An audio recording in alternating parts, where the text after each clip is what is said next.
Welcome back, everybody. In this lesson, we're going to be talking about adjustments and filters. Now, as I stated in the last lesson, filters are not exactly pre-built into Procreate, but a lot of these adjustments can be used as filters when set on a new layer and adjusted with blending modes and opacities. So I'm going to talk about what these adjustments do and how you can use them to affect your artwork. To start off, we're going to be using just the flat version of this image I created using some of Gordon's tree brushes. This was a lesson I did a while back, and if you want to get the brushes used in this painting, go ahead and join VisualTimmy Pro. You'll see that these are called Gordo's Old Growth brushes, and there's tons of trees, like dead trees and all different types of, foliage stuff going on in that pack. Really good, and if you want to try it out, maybe you can create something like this too. So moving forward, this is just a flat image, as you can see here. I'm not going to be experimenting with any of the other layers down here. This was just the process of creating this image. And first things first, let's jump into the adjustments layer. I'm going to click on the first one, which is hue, saturation, and brightness. On each of these adjustment layers, you're going to see the name of it up here. If you press on this little arrow, you're given an option of layer or pencil. If you choose layer, which is chosen by default, whatever adjustments you make will change the whole layer. If you choose pencil, then your changes are going to be dependent upon where you paint them on. So here you can see that I've adjusted the hue and I've made it much more blue. Well, it's only going to be affected in the areas where I paint. Now, this might seem kind of silly because I'm using a hard edge brush, but let's change our brush. Whenever you see these little sparkles next to the brush, that means that you're affecting your adjustments with a brush. If we come over here and we go to my Dream Paints brush set, which you can get as a VisualTimmy Pro member, and let's go to Misty. You can see here now I can softly paint in that purple right above the moon. Maybe I just paint a beam of purple coming outside of the moon. And then maybe I increase the size and lower the opacity and paint some of that green into the trees.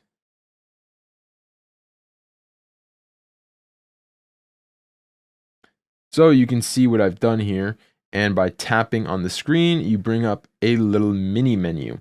You're going to have apply, cancel changes, reset, which will reset all of this back to normal, undo, which just undoes the previous change, and preview, which is a toggle. You can tap and hold on it to show your original layer, and release to show the changes you've made. So as you can see, depending on whether you're using pencil or layer, it's going to change whatever you have changed on that. So if we come over here to preview, I don't like pressing apply. I feel like sometimes when I press apply, it slightly changes what I have seen on my screen. So to apply my changes, I normally will just press this button again. That will apply the changes. Another thing you can do is open up your layers, and that will automatically apply the changes.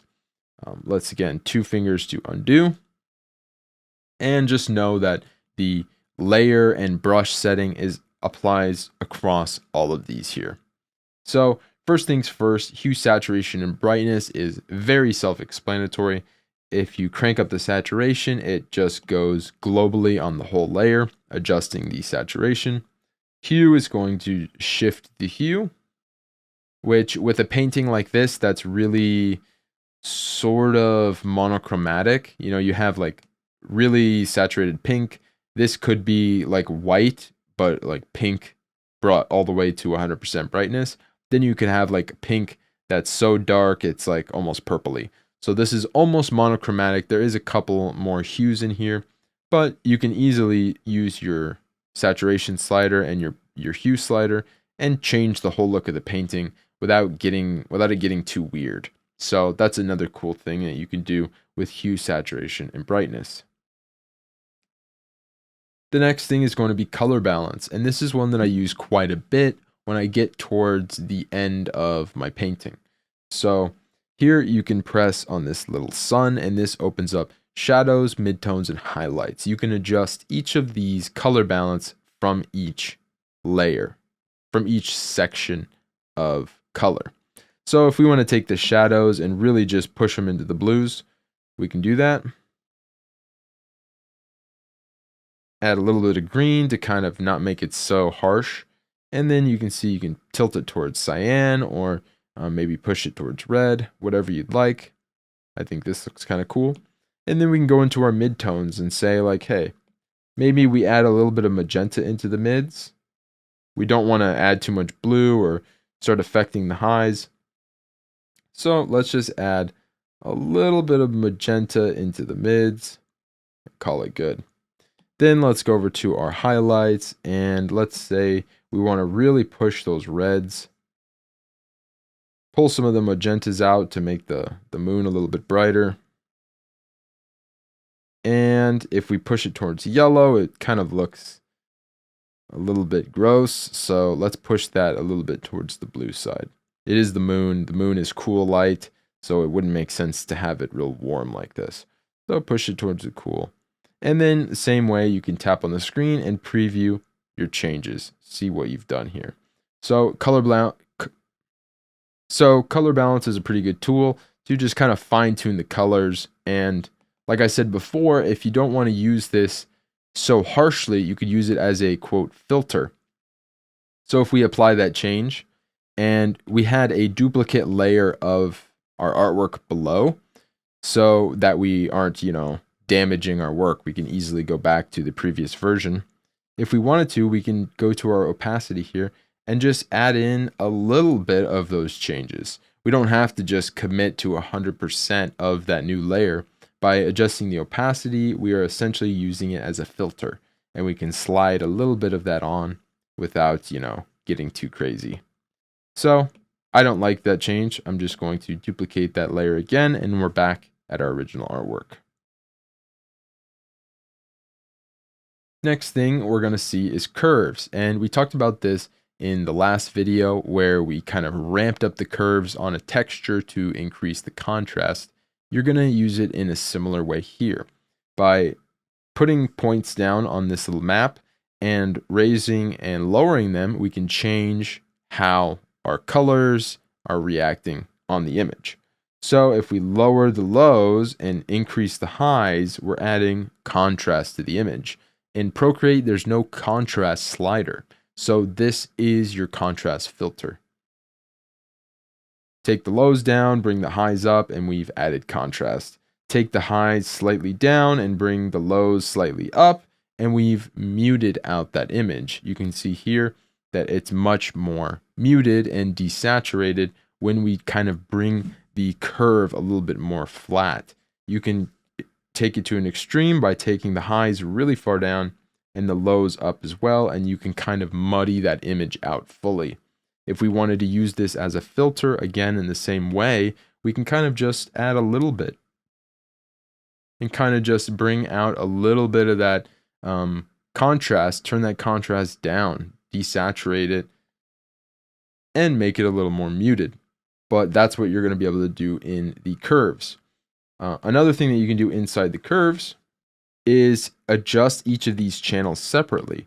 Now, I don't typically tend to do this because you can really start making things look funky, but let's say our reds are too much. We can come just to the red channel and pull out the highs in the reds.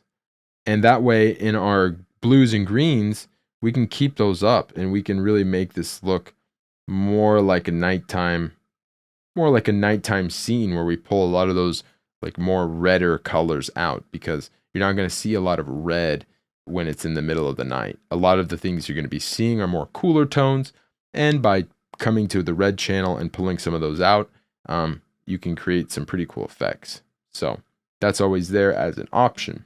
Next thing is going to be gradient map. The gradient map is really, really cool. It's going to map your darkest color and your lightest color, and allows you to create your own gradient between those two that apply onto the artwork. If we create a new one down here, you can see that black to white, this is what our image looks like. This is the grayscale version of our image with this gradient map applied. Before we had kind of like darker blues and then purples in the lights. If we want, we can do a darker purple in the bottom. And then towards the lights, we can make a, really light blue. And we're essentially flip-flopping that image. And in the middle, let's add maybe some like greenish yellows. Desaturate them a bit. And we've completely changed the mood of this image. It went from being like kind of poppy and like aesthetic to being a little more subdued and maybe a little bit creepier. And if we wanted to take that blue and maybe push it a little bit closer towards the greens, now we're getting kind of like a different planet kind of space vibe. So by experimenting with these gradient maps, you can totally change the mood of an image. A lot of times after my first kind of draft, I will go in there with color balance and gradient maps and hue saturation and just experiment and see like, oh, hey, I kind of like this direction a little bit better, or maybe it's a small tweak. But from there, I can go back to my layers and start painting over again using some of the new colors that I've explored with these features. So we can press done, and that'll actually save that gradient map, and we can use it again another time. A lot of your gradient maps, if you haven't edited them, will look different. Mine are a little bit more extreme because I use them in a little bit different way. So I would put it something extreme like this, and then use my finger to slide down how much of this I'm adding in. That way I can add in just the right amount, and I don't have to, export this as a layer and then adjust the opacity there. This is essentially an opacity slider built into the gradient map, which is really, really cool. So you can go through, check out different moods, check out different color tones, and say, you know what, this is kind of creepy. I really like this. Let's keep it like this. And there you can apply your changes. So very cool. Gradient maps are really, really cool ways to experiment with the color and the mood of your artwork.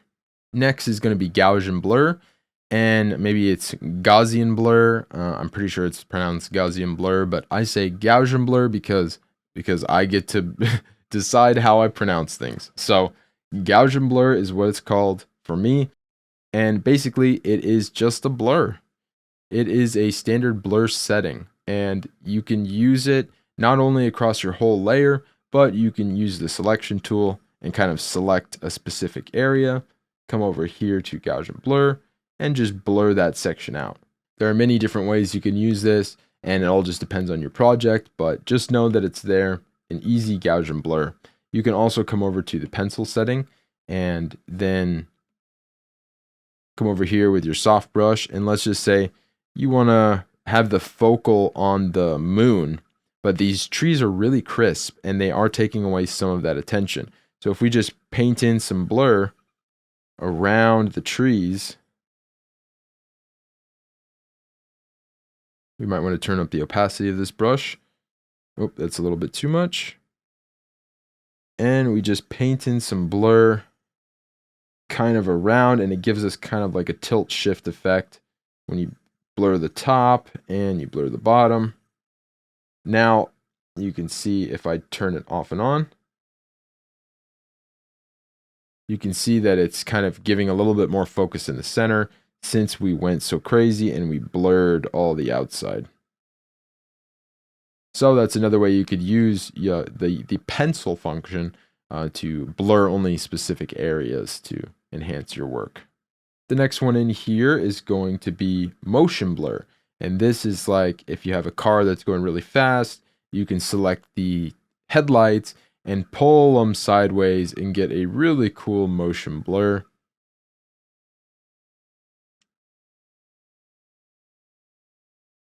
This is more of an experimental one because it's not going to give you very, precise, smooth blurs. It's going to kind of smear things, and you can use this to create some cool stuff too. And last but not least of all the blurs would be perspective blur. You can drag this little dot around and turn up your blur. And you can see that it'll give you this kind of warped effect where it's going to blur only that section. And you can adjust how much of that's going to occur. Here you can also change it to directional. This way you can kind of stick this somewhere and then use this little arrow to aim the blur. And then you can turn it up, and it's, as you move it around, you can see that it's aiming that blur in a specific direction. These are more creative and experimental type effects. Next up in the adjustments panel, we're going to have noise. Noise is absolutely one of my favorite settings, and you can adjust it by usually taking it all the way to 100, or in this case 300, and adjusting how you want the noise to look. So if we just zoom in here, we can see what clouds, billows, and ridges will do to our noise, and octaves, which is essentially, softening it by adding more steps and layers to the noise, and then turbulence, which just changes how, messy and intertwined the noise is. From here, you can adjust the scale to what you think you want on your artwork. If I zoom in, you can see how it looks. Obviously, I always stick to around 5 to 10% noise because 300 absolutely destroys your image. I just like to turn it up so that I can see, what texture I'm actually getting. Once I have that dialed in, I turn it down, all the way down to maybe 5 or 10%. And if you zoom in here, you can see what this is doing.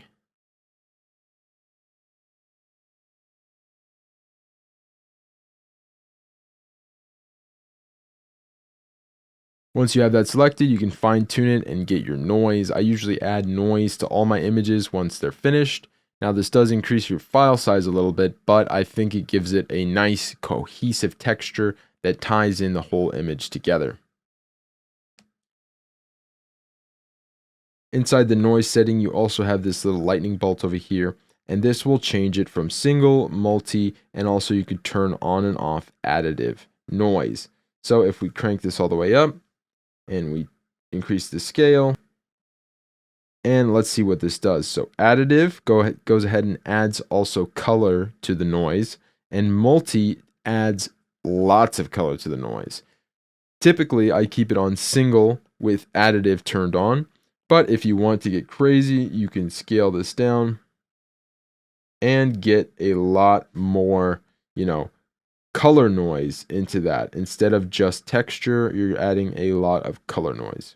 So those are two settings you can experiment with as well. I really like noise. I use it pretty much all the time. So that's there whenever you're ready to use it. Next one would be Sharpen, and this is a simple one. There's only one slider, no other settings, and it just sharpens your screen.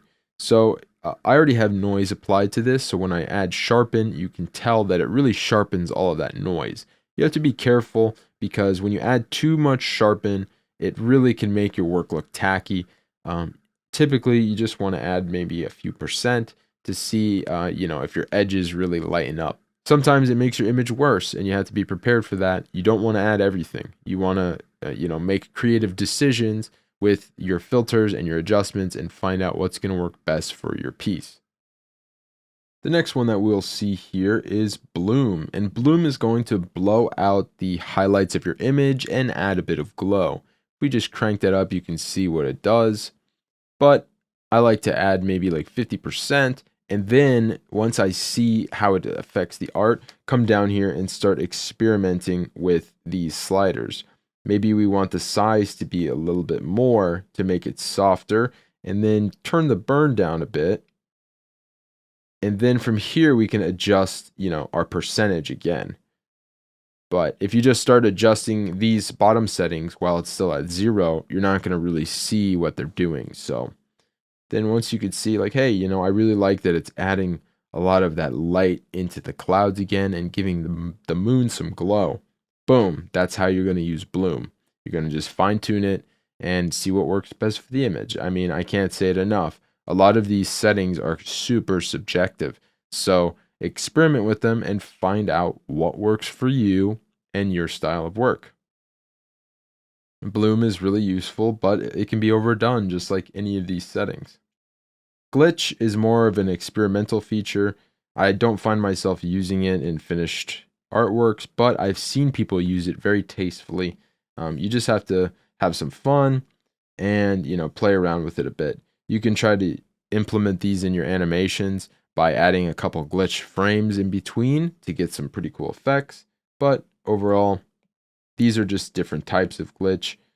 This is wave. It kind of mimics like a CRT television. Signal. These are all going to give you different styles of glitch. So have some fun with these. Like I said, I don't find myself using them much, but they're there and they're pretty cool features that Procreate's added. Next will be halftone. Here you can just use one slider to simply make your whole image a halftone image. Screen print will kind of overlay the, yellow, red, and blue, or like cyan and magenta halftones to make it look like it was actually like a comic book printed. Newspaper will turn it just only black halftones to kind of fill in the image.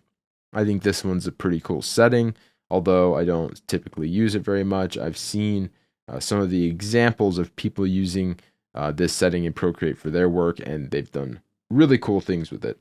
Typically, they don't apply it to the whole image. They'll choose a layer or a certain texture and apply it on top of that, and then use that as a small piece within the whole artwork, which is really cool. And you just have to find out, for yourself, which one you like.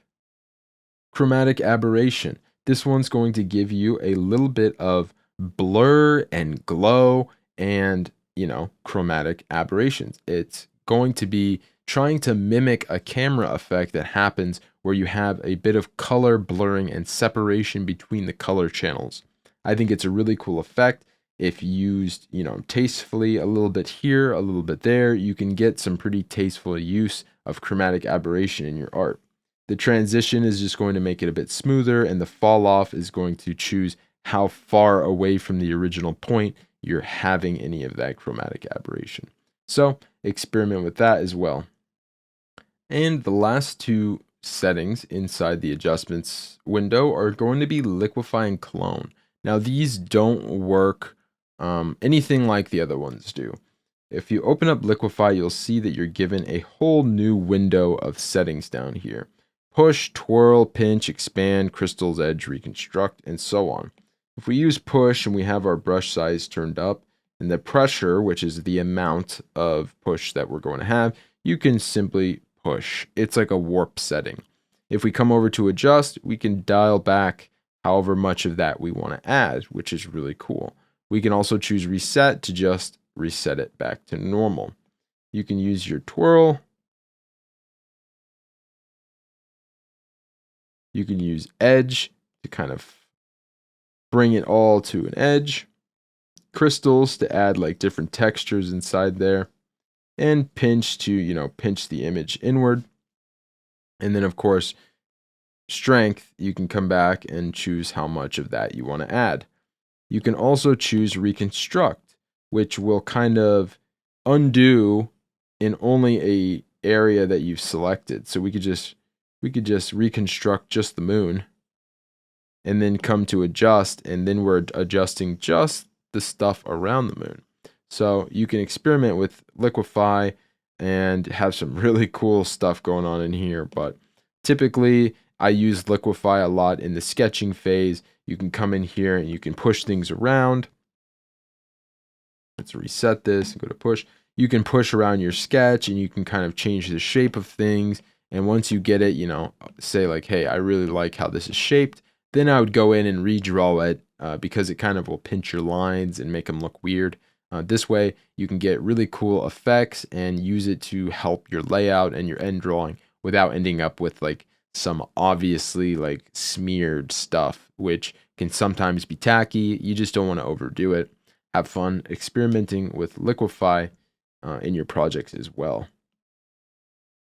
And last but not least would be clone. And this is kind of one of my favorite tools because you can put this little circle wherever you want to clone, change your brush size, and then simply clone whatever's on the screen up there wherever you're painting. So we just made 2 moons. Or let's say we like this back tree line here and we want to do another row of trees. We can just paint those trees in just like so.